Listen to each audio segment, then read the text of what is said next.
And they say legends are born, but some are forged in the fire of fate. In the ancient land of Japan, a boy was born, not to live an ordinary life, but to bear the name of gods. His name was Yamato Takeru. From his earliest years, his gaze was sharp, his spirit untamed. He was no mere prince. He was a blade in human form, destined to cut through the darkness that threatened his land. But fate was cruel. Betrayed by his own kin, Yamato was sent on deadly missions meant to be his end.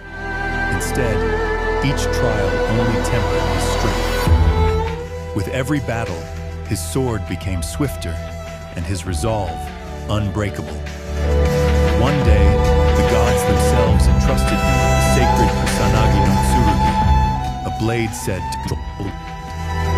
Clad in gleaming armor, standing against the backdrop of a misty dawn battlefield, Yamato raised the sword high, its edge catching the first light of morning. The wind bent to his will. He faced monstrous foes, bandits with bloodlust in their eyes, towering warriors with steel as thick as tree trunks, and beasts whispered to be born from the shadows. Yet with each swing, his enemies fell like leaves before a storm.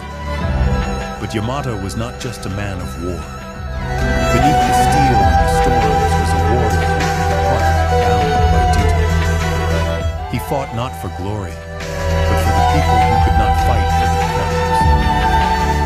In his final journey deep into enemy lands, Yamato faced a foe unlike any before. An enemy whose cunning matched his own, whose sword clashed with his in a storm of sparks. The battle raged until the skies wept rain and the earth drank the blood of warriors. Then, silence. Yamato Takeru stood, battered and unbroken, his cape torn, his armor cracked, but his eyes still burned with the fire of the gods. They say his spirit never left the land, that in the mist of dawn, on a quiet battlefield, you can still hear the wind rise, as if For Yamato Takeru was not just a hero.